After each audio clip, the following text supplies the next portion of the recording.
कहूँगा तो उसको भगवान, मेरी जिज्ञासा ये है कि कुछ चीज़ें शाश्वत हैं, कुछ अशाश्वत हैं। जैसे नंदीश्वर दीप, पंचमेरु आदि वो शाश्वत हैं।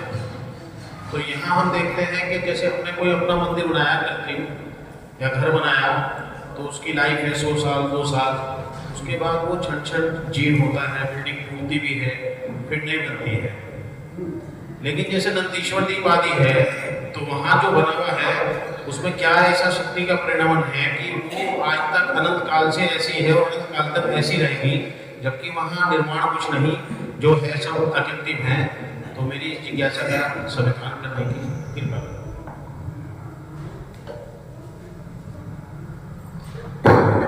नमो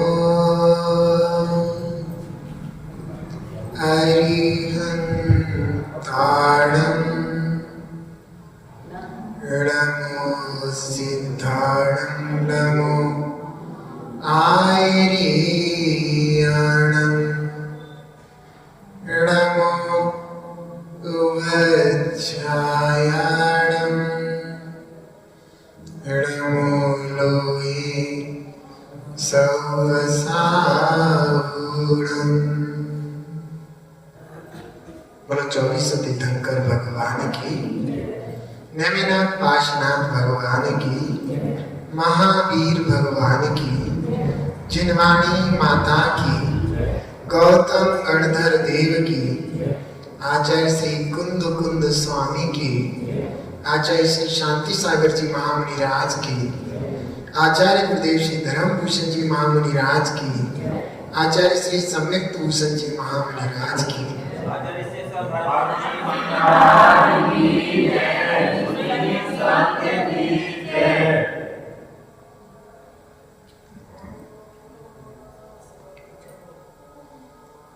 आपका प्रश्न बहुत ही अच्छा प्रश्न है। कुछ आकृतिम है, कुछ कृत्रिम है। हमारे घर मकान वगैरह सब कृत्रिम है। नदी सर आदि जो दीप हैं, नंदी सर दीप, सुमेरु पर्वत आदि जितने भी हैं वे शाश्वत रहने वाले हैं, जैसे कि तैसे अकृत्रिम हैं। लेकिन हमारे घर वगैरह जीर्ण चीर्ण होते दिखाई देते हैं, लेकिन वे ज्यों की तो क्यों बने हुए हैं, अनादि काल से बने हैं और अनंत काल जैसे कि तैसे रहेंगे, ये माँ जिनवाणी कहती है। तो मैं आपको बताता हूं, ये सब रचना पौद्गलिक परमाणुओं का स्कंद से बनी हुई है। चाहे वो रचना हमारे घर मकानों की हो या फिर सुमेरु पर्वत आदि की हो, ये सब पुद्गल परमाणुओं के स्कंद हैं। इन सब में पौद्गलिक परमाणु लगे हुए हैं। लेकिन अंतर इतना ही कि हमारे घर मकान आदि जो पुद्गल परमाणु के स्कंद हैं, वो जब परिणमन करते हैं तो इस तरीके का परिणमन करते हैं कि पहले मजबूत होते हैं, फिर जीर्ण चीर्ण होकर के विघटित हो जाते हैं। इनका परिणमन है, इन परमाणुओं का, प्रत्येक परमाणु का परिणमन है, स्कंद का परिणमन है। तो जिस तरीके का परिणमन होता है वस्तु वैसे ही हो जाती है। जैसे पौद्गलिक परमाणुओं का जो स्कंद रूप परिणमन हुआ, हमारे शरीर की रचना बन गई। अब ये धीरे धीरे आप देख रहे हो कि बालपन में यह शरीर कितना कोमल होता है, तो उस समय में पौद्गलिक स्कंद जो है इस तरीके कोमल रूप परिणमन कर रहा है। फिर बड़ा हुआ, युवा हुआ तो कठोर रूप हो गए। इस तरीके से फिर बुढ़ापे में जीर्ण चीर्ण से होने लगे।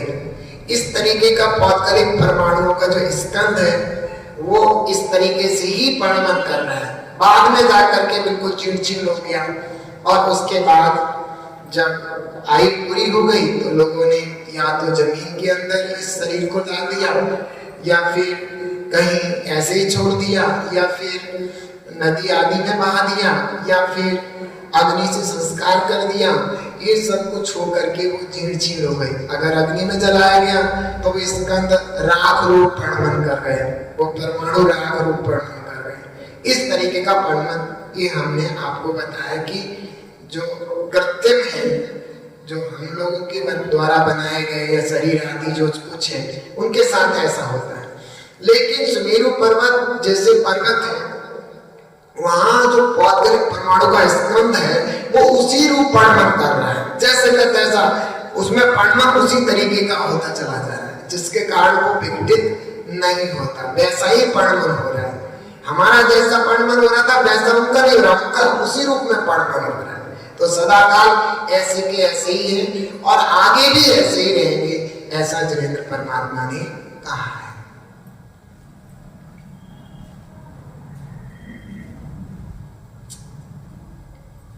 हमारी जिज्ञासा है आचार्य श्री के समाधान के अंतर्गत दूसरे नंबर पर आ रहे हैं छवि जैन, अपनी जिज्ञासा लेकर के। छवि जैन, मेरी जिज्ञासा है कि जैसे कि पंचकल्याण वगैरह में जो भगवान जी होते हैं उनके वस्त्र होते हैं जो पीछे कमंडल जो मिलते हैं प्रतिमा जो दाता होता है, तो उनका क्या करना चाहिए?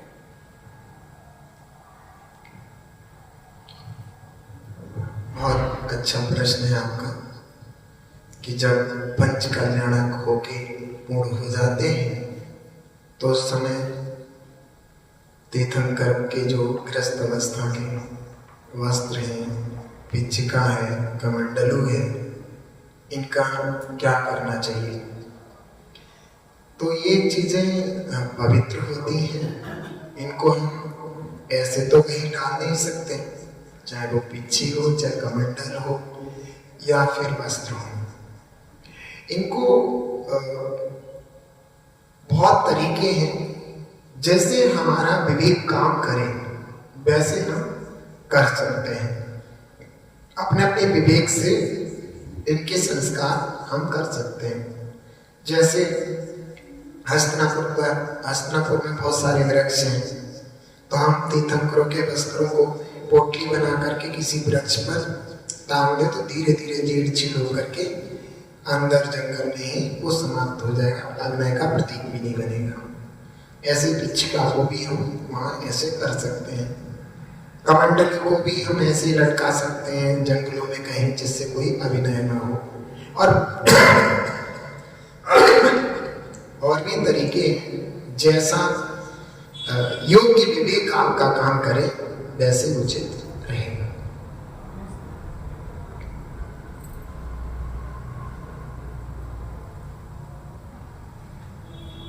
इसी के अंतर्गत तीसरे नंबर पर आ रहे हैं स्नेहलता जैन। स्नेहलता जैन अपनी जिज्ञासा लेकर के आ रहे हैं।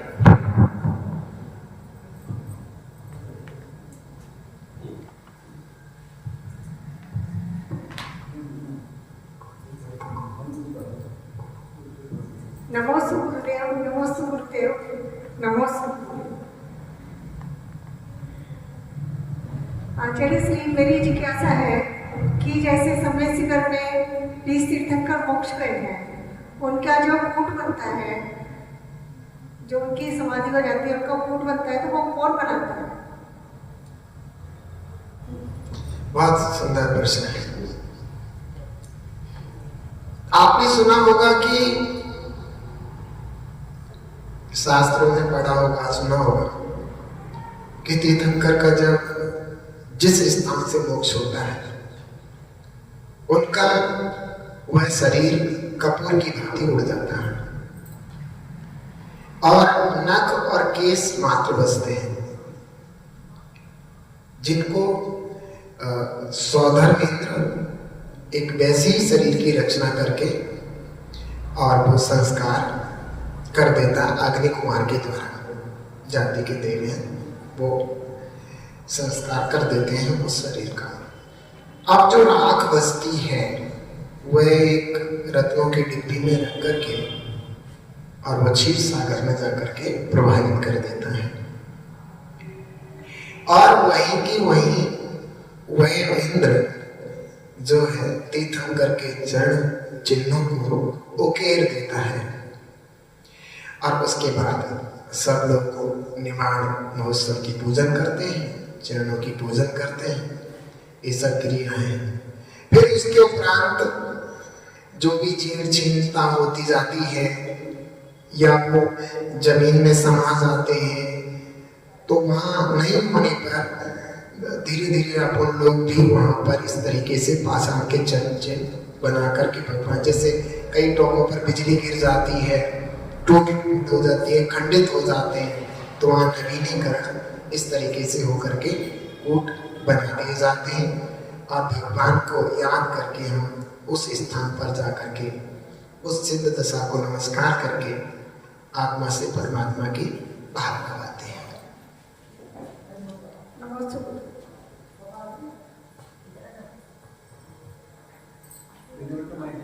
हमारी जिज्ञासाएं आचार्य श्री के समाधान इसके अंतर्गत चौथे नंबर पर आ रही है। प्रीति जैन अपनी जिज्ञासा लेकर के, प्रीति जैन जिज्ञासा आचार्य श्री की। गुरुदेव नमोस्तु नमोस्तु नमोस्तु। महाराज जी, मेरी ये जिज्ञासा है कि जैसे जब हम पूजा करते हैं और सामने अन्य लोग दर्शन कर रहे होते हैं, तो वैसे तो हमारा मन वैसे भी एकाग्र नहीं हो पाता है पूजा करने में, पर थोड़ा बहुत जैसे मन लगता है तो सामने लोग दर्शन कर रहे हैं, आ रहे हैं, जा रहे हैं, तो उसमें फिर से मन हट जाता है। तो क्या हम जैसे भगवान के सामने आंखें बंद करने को तो मना करा गया है कि आंखें बंद करके दर्शन नहीं करते, और पूजा कर रहे हैं, हमें याद भी है, हम पढ़े जा रहे हैं पूजा, तो क्या हम उस समय आंखें बंद करके पूजा अर्घ चढ़ा सकते हैं? और हम पूजा करते हुए मन को एकाग्र कैसे करें? महाराज नमस्ते। महाराज,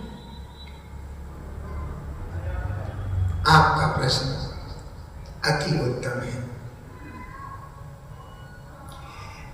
ऐसा क्या होता है कि किसी भी ग्रंथ में ऐसा नहीं आया है कि भगवान के आप दर्शन कर रहे हो और आप आंखें बंद नहीं कर सकते। ऐसा कहीं ग्रंथ में नहीं आया। ये सिर्फ अपनी मन की बनावटी भावना है। एक बुढ़िया ने दूसरी बुढ़िया से कह दिया, दूसरी बुढ़िया ने तीसरी बुढ़िया से कह दिया, चौथी ने पांचवी से कह दिया। ऐसे ही ये बन जाते हैं नियम कानून के भगवान के पास बैठ करके आंख बंद ना करें। भला ऐसे कैसे हो सकता है? प्रभु के दर्शनों को आए, प्रभु के दर्शन करने के बाद अंतर अपने आप ही आंखें बंद हो जाती हैं और अंतरंग में प्रभु की प्रति भावना भक्ति उमड़ने लगती है। ऐसा कुछ नहीं है कि आप आंखें बंद न करें। जब चाहे यहाँ बैठ करके आंखें खोलें और जब चाहे आंख बंद कर लें। कोई रोक टोक आगम की ना बंद करने की है और ना खोलने की है। ऐसा है कि जैसे आप पूजन कर रहे हैं, उस समय भगवान की भक्ति आपके चल रही है, आपको दिखता है आप जैसे स्त्री है या कोई पुरुष बैठा है तो उसको स्त्रियां दिखती हैं, या ऐसी स्थिति कोई बनती है, स्त्री को स्त्री दिख रही, पुरुष को पुरुष दिख रहे, और कोई विकल्प बनने जा रहा है तो आप तुरंत अपने आंखों के टिपर नीचे कर लें और आप शांति से जो दृश्य भगवान का आप पहले देख रहे थे वो दृश्य आंख बंद करके अनुभव कीजिए और अपनी पूजा रेगुलर लगातार वैसी की वैसी रखिए। आपके भाव पवित्र रहेंगे, शुद्ध रहेंगे।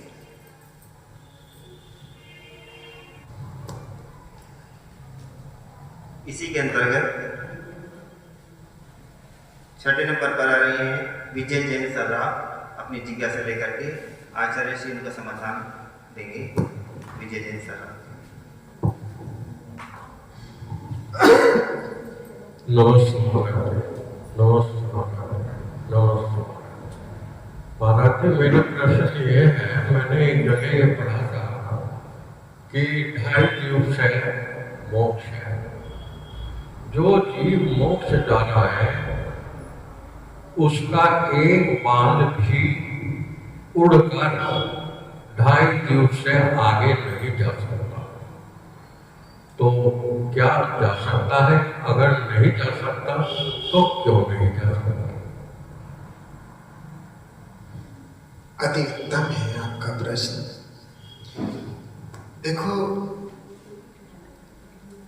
जो तीर्थंकर की वाणी है उसे कोई काट नहीं सकता, अकाट्य होती है, जिनेंद्र वचन होते हैं। और कर्णयोग का जितना भी विषय है उसे हमें श्रद्धा से जैसे का तैसा स्वीकार ही करना चाहिए, उसमें हम अपनी कोई बुद्धि नहीं लगा सकते। जो तीर्थंकरों ने बोला है कि जो मनुष्य है वो मानसोत्तर पर्वत से पहले पहले ही रहेगा, मानसोत्तर पर्वत के बाहर प्रवेश भी नहीं कर सकता, चाहे उसका बाल हो, चाहे रोम हो, चाहे कुछ भी हो। ऐसा जिनेंद्र भगवान ने कहा है। तो इसमें तो जैसा कहा है वैसा ही स्वीकारना चाहिए, उसके अलावा हम अपनी बुद्धि नहीं लगा सकते।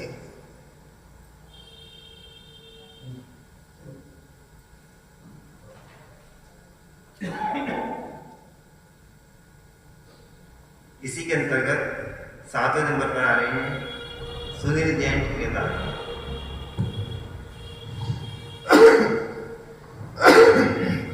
नमोस्तु गुरुदेव, नमोस्तु गुरुदेव, नमोस्तु गुरुदेव। आचार्य श्री, मेरा प्रश्न सामाजिक है। आजकल देखने में आ रहा है जो बच्चों की शादी करते हैं उनके लिए कुंडली मिलान करते हैं। तो आचार्य श्री, क्या ये कुंडली मिलान आगम संबद्ध है या करना चाहिए या नहीं करना चाहिए? इसी कुंडली मिलान के चक्कर में अच्छे रिश्ते नहीं हो पाते और जो है वो समाज में बच्चों की उम्र बढ़ती जा रही है, जिससे इसका समाधान करें। नमोस्तु स्वामी, नमस्ते।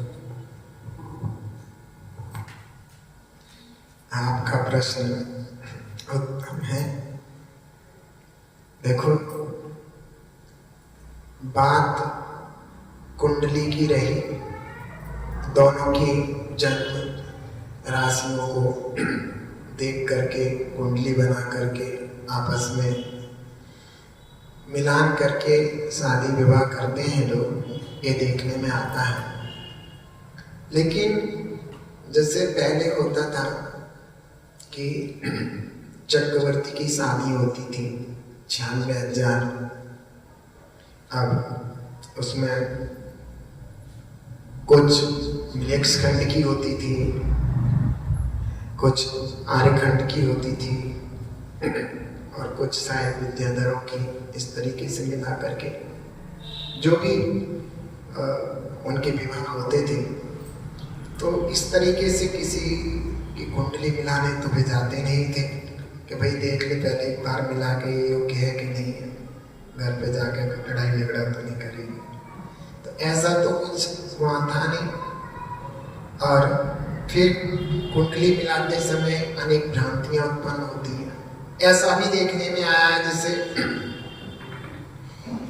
जब रावण की बहन का नाम क्या था, चंद्रनखा, चंद्रनखा का जब विवाह हुआ था और वो हुआ था खरदूषण के साथ, तो कोई कुंडली नहीं मिलाई थी उन्होंने, खरदूषण और उनके आपस में सेटिंग हुई और उठा के ले गया और उनका विवाह हो गया। ऐसे ही आगम में कई दृष्टांत मिलते हैं जो योग्य वर वधू की ऐसे ही शादी हुई जैसे श्री कृष्ण की रुक्मणी के साथ हुई। तो कोई कुंडली मिलाने गए थे, उन्होंने भी ऐसे उठा के लिया है घर पर। तो ये कई बार ऐसी स्थितियां पैदा हुई। लेकिन हाँ, इतनी मर्यादा होती थी क्षत्रिय कुल की, चाहे वो राजकुमार हो, चाहे वो सेठ पुत्र हो, चाहे राजकुमारी हो, चाहे सेठ पुत्री हो, इतनी मर्यादा थी कि सेठ पुत्री सेठ पुत्र को ही पसंद करती थी। यानी कि क्षत्रिय कुल की मर्यादा थी कि जैसे जिन धर्मी को जिन धर्मी ही एक दूसरे को पसंद करते थे। जात कुजात में कभी भी शादियां पहले नहीं होती थी, ऐसे भी होती थी सेटिंग बना करके भी। तो वो भी पुत्री भी देखती थी कि ये राजकुमार है, सेठ पुत्र है, हमारे योग्य है, तभी उससे नैन मिलाती थी, या फिर पुत्र भी देखता था कि ये मैं जो शादी करने जा रहा हूँ किससे करने जा रहा हूँ, योग्य है, हमारे कुल के लायक है, वो सारी चीजें होती थी। तो ये जरूरी नहीं है कि हम कुंडली आदि ही मिलान करें। हमारे आश्रम में कुंडली के बिना भी शादियों की व्यवस्थाएं थी, तो आप अपने बच्चों को आप देख सकते हैं।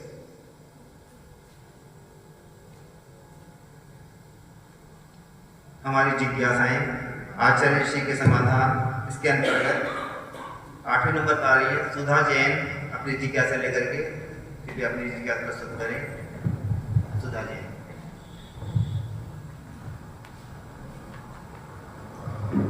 नमोस्तु गुरुदेव, नमोस्तु गुरुदेव, नमोस्तु गुरुदेव। गुरुदेव, मेरा प्रश्न है, क्या काल सर्प दोष ढोंग है और जैन धर्म में इसका क्या महत्व है?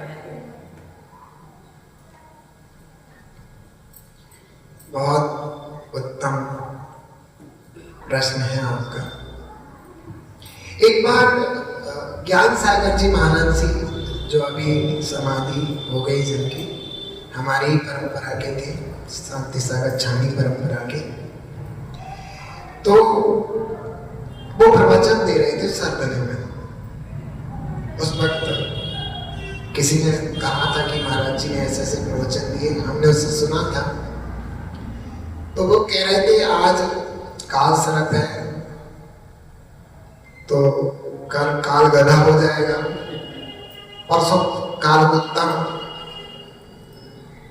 दोष हो जाएगा, फिर उसके बाद काल बिल्ली हो जाएगा, और ये काल भरते रहेंगे और पंडित अपने पेट भरते रहेंगे और बिना डकार के खाते रहेंगे। तो ये चीजें व्यर्थ की हैं, सिर्फ भटकाने वाली हैं। आप एक और बात सोचिए कि जब किसी के काल सर्पात दोष बताए जाते हैं तो आप देखिए कि जो भी जैन पंडित है या कोई है तो देखेगा आप जैन हो तो कहेगा आप अपने भगवान की इस दिन पूजा करो, ऐसे करो, वो करो। तो जब वो पूजन पहले से ही बता रहा है, पूजन बता रहा है, तो एक कहावत आई है कि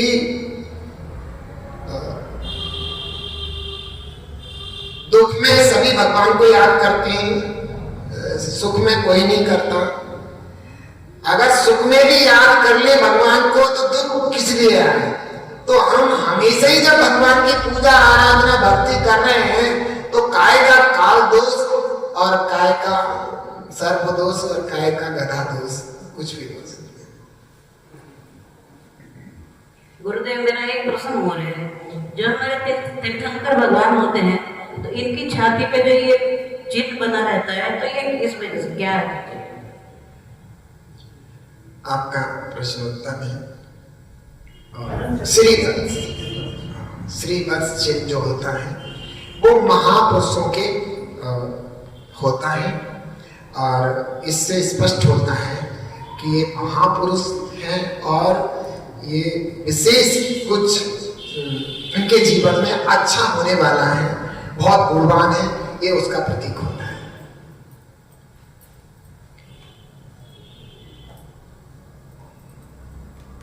इसी के अंतर्गत 9वें नंबर पर आ रही है वर्षा जैन अपनी जिज्ञासा लेकर के अपनी जिज्ञासा प्रस्तुत करें, आचार्य समाधान देंगे।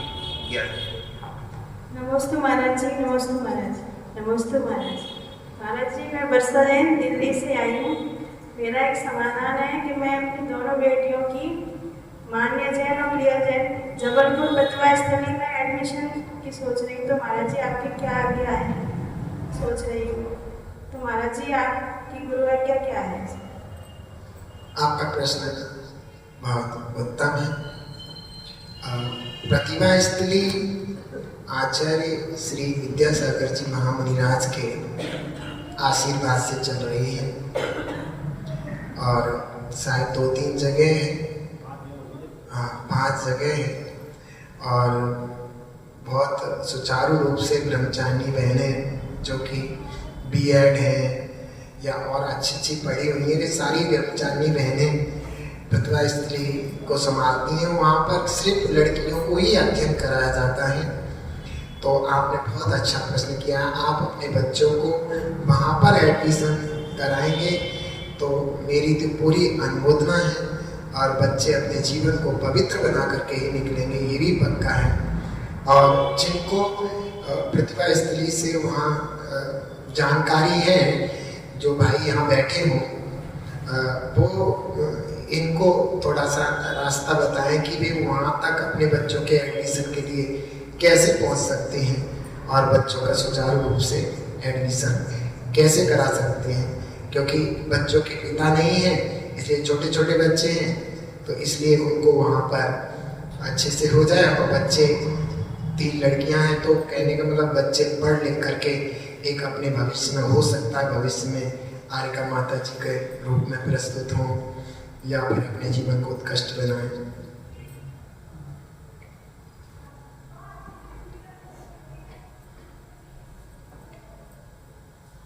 हे जिनवाणी भारती तो जपो दिन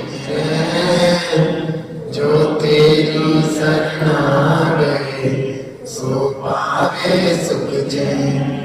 या वाणी के ज्ञान ते सूझे तो कालो सो वाणी मस्तके नमो सदा देती हूँ तो। गुरुदास वाणी जिनवाणी माता की